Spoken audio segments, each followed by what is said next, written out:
District bar association Faisalabad के सालाना इंतखाबात की सरगर्मियों का बाकायदा आगाज हो चुका है। इंतखाबात के लिए डिस्ट्रिक्ट बार एसोसिएशन फैसलाबाद की जानिब से इलेक्शन बोर्ड तश्कील दे दिया गया है। डीबीए इलेक्शन में हिस्सा लेने वाले उम्मीदवार अरसा से कैंपेन शुरू किए हुए हैं।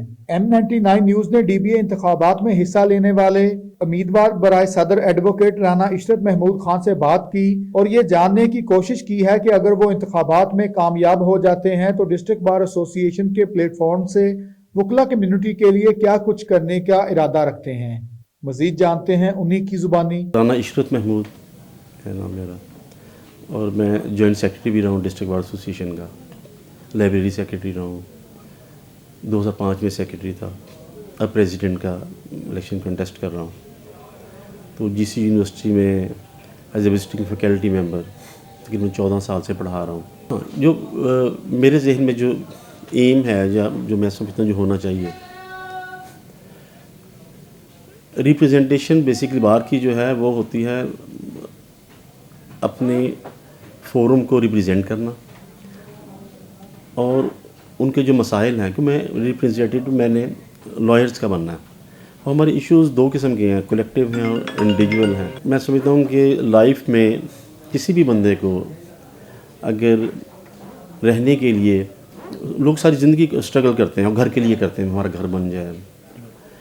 उसके लिए मैं कॉलोनी जो है उसमें 90s में कॉलोनी, लॉयर्स कॉलोनी जो है वो हमें अलॉट हुई थी। उसके बाद अब तक नहीं है और लॉयर्स का फ़्लो काफ़ी ज़्यादा है, इंस्टीट्यूशंस काफ़ी ज़्यादा हैं।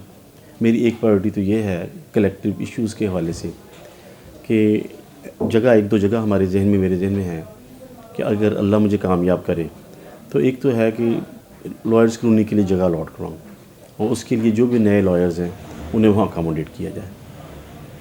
और सेकंड ये है कि क्योंकि हर साल हमारे इनरोलमेंट काफ़ी होती है, लॉयर्स की इंस्टीट्यूशंस काफ़ी हैं, तो चैम्बर्स का मैं समझता हूँ कि एक हमारे कई बिल्डिंग्स बनी हैं, इसके बावजूद चैम्बर्स की जो है ना वो हमारे रिक्वायरमेंट है, मज़ीद चाहिए यंग लॉयर्स के लिए। उसके जहाँ जगह लोकेट करके तो उसके लिए चैम्बर्स अलॉट किए जाएँ, बनाए जाएँ। तीसरा ये है कि हमारे जब लॉयर्स यहाँ पे आते हैं तो उन्हें जो मैंने सीखा ये है, हमारा प्रोफेशन जो है ये टाइम कंज्यूमिंग प्रोफेशन है, इसमें सेट होते होते टाइम लगता है। और जब भी एक बच्चा लॉयर बन के आता है तो उसकी फैमिली ये समझती है, पेरेंट्स, कि ये इसकी एजुकेशन मुकम्मल हो गई है, अब इसे अपनी अर्निंग खुद करनी चाहिए। लेकिन हमारा प्रोफेशन है कि यहाँ पे फ़ौरन क्यों पर मंथ इनकम फ़िक्स नहीं है। मैं समझता हूँ कि जो नए लॉयर्स हैं उन्हें यंग लॉयर्स को अकोमोडेट करना चाहिए। एक तो सीनियर्स को करना चाहिए, एक इस किस्म का माहौल यहाँ पे बने कि सीनियर्स उन्हें पर मंथ पे करें। सेकेंडली ये है कि उन्हें हम अकोमोडेट कर सकते हैं, जैसे कमीशन कर होते हैं, लोकल कमीशन हैं, बैंकिंग कोर्ट के ऑप्शंस कर होते हैं। यहाँ पे अब गवर्नमेंट ने किया कि जब एविडेंस रिकॉर्ड होती है तो वो लिखने के भी पैसे पे होते हैं, कि लॉयर्स को, यंग लॉयर्स को, यंग को उस वहाँ अकोमोडेट किया जाए। फिर हमारे यहाँ डिस्पेंसरी है बनी हुई वकीलों की, ऑपरेशनल नहीं है। एक मेरे जहन में ये है कि उसे ऑपरेशनल किया जाए, हम मुश्किल डॉक्टर बैठे एक छोटे लेवल पे भी, छोटी जगह हॉस्पिटल बने जहाँ पे जो लॉयर्स हैं उनकी फैमिली है, इशू है, किसी बच्चे को है, वहाँ कम से कम इतने बेड होंगे वहाँ पे उन्हें ना, जैसे कि बाहर वो गवर्नमेंट के हॉस्पिटल्स में हों, तो अपने फंड्स जनरेट करके गवर्नमेंट से भी एलोकेट करवाएं और कोई छोटे लेवल का हॉस्पिटल बने जिसमें लॉयर्स की फैमिलीज़ जो हैं उन्हें, किसी को कुछ भी इशू हो सकता है तो उन्हें किया जाए। दूसरा हमारे यहाँ पे क्योंकि गाड़ियाँ बहुत ज़्यादा होंगी, पार्किंग का बड़ा इशू बना हुआ है। आए दिन आप देखते हैं यहाँ पे बाहर वो बड़ी डिस्टर्बेंस होती है। वो मैं समझता हूँ कि इसे हमें सिस्टमेटिक करना चाहिए कि जगह तो हमारे पास है, लेकिन मुझे लग रहा है कि मिसमैनेजमेंट है जो सही हो नहीं रही ना, इस इशू को रिज़ॉल्व किया जाए। और ये तो कलेक्टिव हैं जो, और इंडिविजुअल क्या होता है कि बहुत से वकीलों के जेन्युइन मसाइल होते हैं, उनके काम होते हैं। मैं समझता हूँ कि उन्हें भी हमारे फोरम ऐसा है कि हम उनके जायज़ कामों की हम हेल्प करें, उन्हें रिज़ॉल्व करने में अपना रोल प्ले करें। और ये मेरे जहन में है कि अल्लाह मुझे मौका दे। वैसे तो ये सारे काम बंदा कोई भी अच्छा या नेकी का काम है उसके लिए बहुत बड़े ओहदे की ज़रूरत नहीं होती, लेकिन बाज़ काम हमारे ऐसे हैं कि अगर आपके पास के पोर्टफोलियो है बाहर का है तो आप बेटर पोजीशन में हैं रिजॉल्व करने के लिए। ये बेसिकली जो लग रहा है, जब से मैं कचहरी मैंने ज्वाइन की है उस वक़्त से यहाँ था कि यहाँ हाई कोर्ट बेंच बनना चाहिए, और जबकि बेशुमार बेंचेस पूरे पाकिस्तान में बने भी हुए हैं, पंजाब में भी हैं, लेकिन मेरे जहन में 2-3 चीज़ें आ रही हैं फैसलाबाद में बेंच ना बनने की। उसमें कुछ हर्डल्स जो हैं वो तो जुडिशरी की क्रिएट की हुई हैं, उनका बेंच के इस्टेब्लिश करने के क़याम के हवाले से एक पेज पे होना ज़रूरी है हमारे साथ। मैं समझता हूँ जुडिशरी नहीं है। सेकेंडली, जो हमारे वकला भाई हैं, इस वक्त लाहौर हाई कोर्ट में सबसे ज़्यादा केस मैं समझता हूँ कि फैसलाबाद डिवीज़न के रेजिस्टेंस में जो लाहौर के लॉयर्स हैं उनकी तरफ से भी है हाई कोर्ट बेंच के बनने के हवाले से।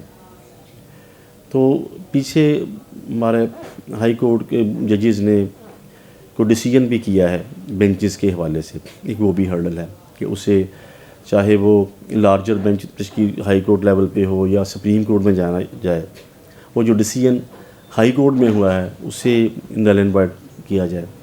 तो मेरे जहन में ये है कि उससे अच्छे तरीके से प्लान करके ना, वो काम सिर्फ ये स्ट्राइक से हल नहीं होगा, या हम कहें कि जी अग्रेसिवनेस में हो, अदालतों का बाइकआउट हो, अदालतों को ताले देंगे, उससे भी नहीं होगा। पहले जो इसके जो 2 इश्यूज़ हैं, एक जो लीगल हर्डल्स है ना, हमें वो रिमूव करनी चाहिए।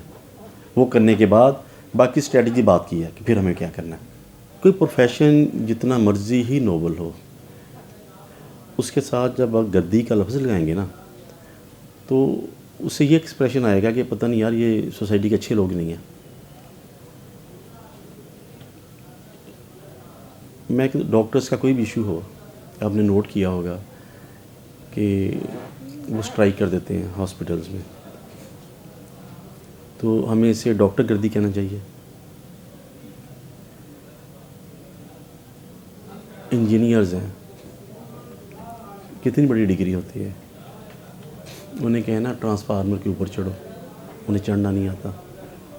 वो लाइनमैन जो अनपढ़ है उसे करते हैं, उसे इंजीनियर गर्दी कह लें कि भाई पैसे गवर्नमेंट के ले रहे हैं, वो कहें भाई हमसे तो ये काम नहीं होगा, ये तो लाइनमैन नहीं करेगा। मेरे घर में पिछले 20-25 साल से लकड़ी का काम करने वाला आता है। एक दिन वो मेरे घर आया,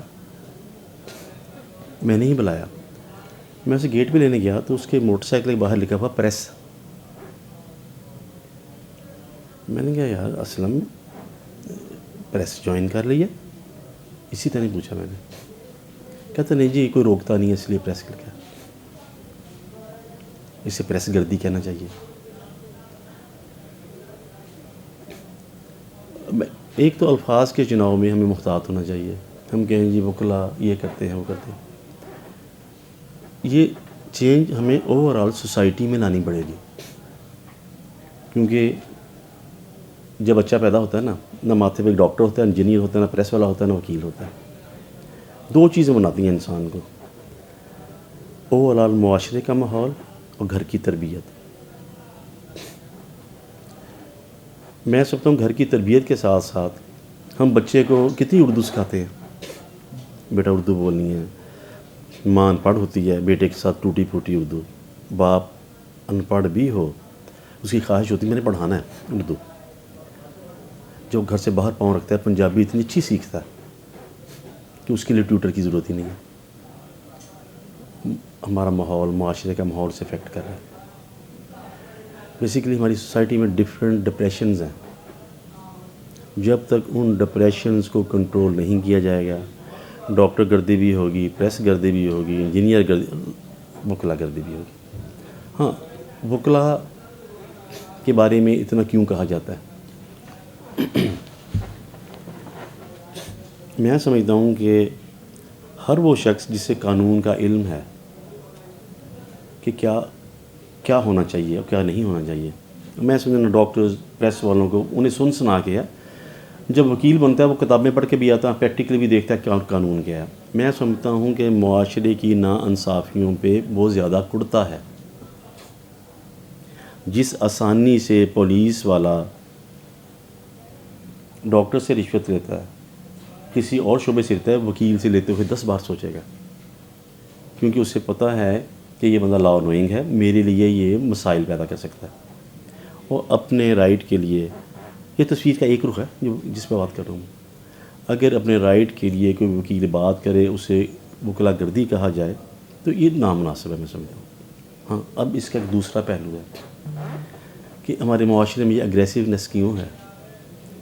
मैं कहता हूँ कि हमारा माशरा ओवरऑल डिप्रेशन का शिकार है, और वकील भी उसका हिस्सा है।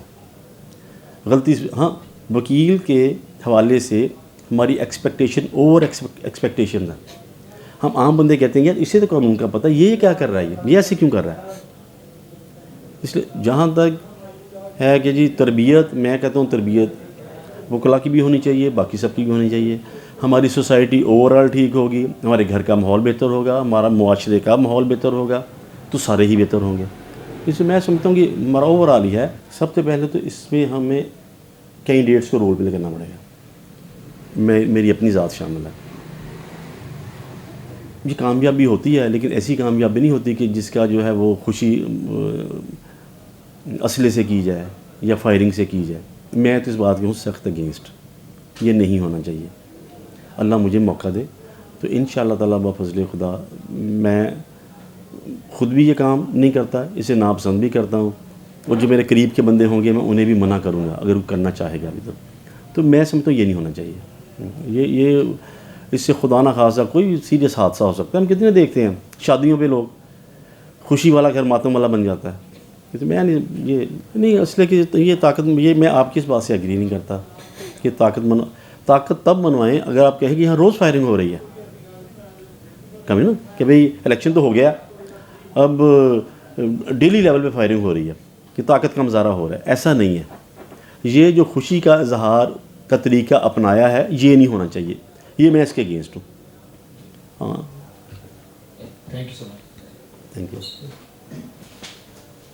इसके साथ ही अपने मेज़बान अब्दुल सबूर को दें इजाज़त और देखते रहें M99 न्यूज़। खुदा हाफिज़।